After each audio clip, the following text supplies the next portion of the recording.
Assalamualaikum warahmatullahi wabarakatuh. Perkenalkan, kami dari kelompok 2 akan mempresentasikan hasil diskusi kelompok kami mengenai etika pelayanan makanan dan minuman oleh Pramusaji Hotel. Sebelum kami memulai presentasi, izinkanlah kami memperkenalkan diri terlebih dahulu. Saya Putri Astri Rangkuti dengan NIM 2013-5030. Saya sebagai moderator sekaligus penyaji. Saya Lihayatul Zada, NIM 2013-5023. Dalam pembahasan mengenai etika pelayanan makanan dan minuman oleh Pramusaji Hotel, yang pertama saya akan menjelaskan pengertian dari etika. Etika dalam bahasa Yunani kuno berasal dari kata ethos yang berarti kebiasaan. Etika dapat juga diartikan sebagai nilai-nilai atau norma yang menjadi pegangan bagi seseorang atau kelompok dalam mengatur tingkah lakunya. Pembahasan berikutnya yaitu pengertian pelayanan. Pelayanan dalam industri jasa merupakan faktor yang sangat penting. Pelayanan adalah proses interaksi antara seseorang yang berupaya memenuhi kebutuhannya, yaitu antara pelanggan dengan tamu, nasabah atau pegawai atau karyawan. C. Etika pelayanan pramusaji di restoran. 1. Persiapan fisik. Persiapan fisik penting dilakukan waiters sebelum melaksanakan tugas. Pramusaji tidak akan bisa memberikan layanan tanpa fisik yang siap. Di antara persiapan fisik tersebut adalah A. Berpakaian rapi, pantas dan benar. B. Menampilkan wajah ceria. C. Sikap tubuh yang energik. D. Sopan dan ramah. E. Menunjukkan kondisi sehat dan jasmani. 2. Persiapan mental. Pramusaji harus memelihara konsentrasi, selalu percaya diri, dan merasa bangga dengan tugas-tugasnya. Pramusaji juga harus menjauhkan komplain dari tamu, serta masalah pribadi ketika akan bekerja. Pramusaji perlu memelihara konsentrasi pemikirannya agar perhatiannya mengarah terhadap pekerjaan yang akan dilakukan. Agar pemusatan pemikiran dapat dilakukan dengan sempurna, beberapa hal perlu menjadi pedoman antara lain. A. Menganggap pekerjaan adalah sebagai hobi. B. Semua yang dimiliki diperoleh dari kerja tersebut. Pekerjaan yang dilakukan itu merupakan ibadah. 1. Alat tulis menulis.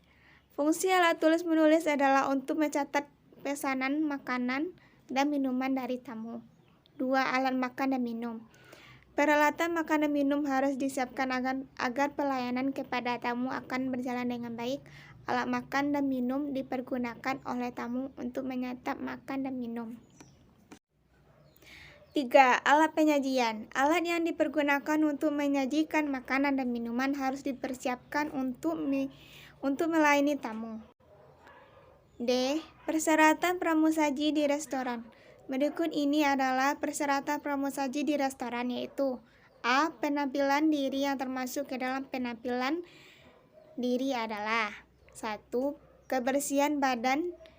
Cara untuk memelihara kebersihan badan ini dilakukan dengan cara mandi minimal 2 kali sehari serta menggunakan deodoran setelah mandi. 2. Kesehatan dan kesegaran kulit. Cara untuk memelihara kesehatan dan kesegaran kulit yaitu A. Harus banyak minum minimal 8 gelas sehari, mengonsumsi buah-buahan serta cukup beristirahat dan tidur. B. Melaksanakan diet khusus untuk perawatan kulit. C. Jika memiliki penyakit kulit, maka harus segera diobati terlebih dahulu. D. Persyaratan pramusaji di restoran. Yang pertama, rambut. Seorang pramusaji harus memiliki rambut yang sehat, secara minimal mencuci rambut 2 hari sekali dengan menggunakan shampoo dengan aroma yang tidak terlalu menyengat. Kesehatan dan kerapian rambut harus diperhatikan oleh seorang pramusaji. Rambut pramusaji lelaki sebaiknya dipotong rapi. Penggunaan minyak rambut, sisir yang rapi. Bagi perempuan pramusaji yang wanita, sebaiknya diikat rapi menggunakan hairnet. Pramusaji juga sangat dilarang untuk memegang dan menggaruk kepala di tempat umum karena akan mengotori tangan yang dipergunakan untuk melayani makan dan minum. Selanjutnya, jenggot dan kumis. Pramusaji diharapkan tidak memelihara kumis dan jenggot karena ini akan membuat penampilan diri pramusaji terlihat lusuh dan kotor. Untuk itu, sebaiknya kumis dan jenggot harus dicukur setiap hari. Yang dia persyaratan pramusaji di restoran, tangan dan kuku. Kuku dan tangan harus bersih, harus mencuci tangan sehabis merokok atau keluar dari toilet. Seorang pramusaji tidak boleh memelihara dan memanjangkan kuku. Selanjutnya, memelihara kesehatan kulit telapak tangan. Jika pramusaji merupakan perokok aktif, maka jari tangan harus yang penuh dengan bekas nikotin harus segera dihilangkan agar tidak berkesan kotor.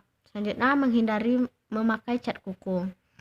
Mulut dan gigi. Menyikat gigi minimal 3 kali dalam sehari dengan menggunakan pasta gigi dan sikat gigi yang serasi. Diharapkan untuk berkumur-kumur apalagi jika berjam-jam tidak makan sesuatu. Makanlah dengan teratur. Kesehatan perut akan berhubungan dengan rongga mulut.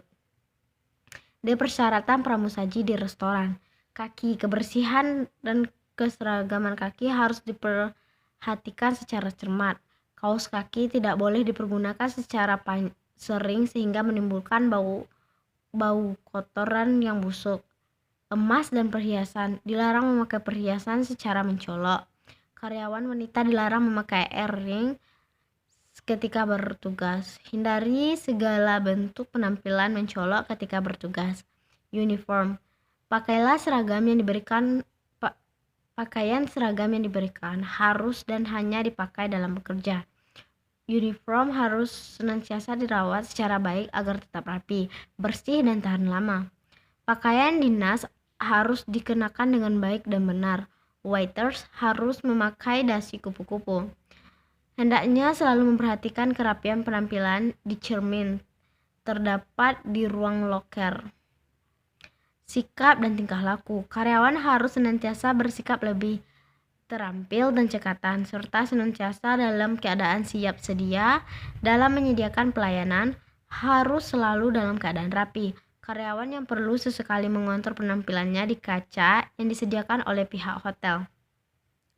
Setiap karyawan harus selalu bersih, siap sedia, dan bagaimanapun juga akan membawa arti yang sangat banyak bagi diri karyawan tersebut, bagi tamu hotel, relasi hotel, bagi pimpinan dan teman sekerja.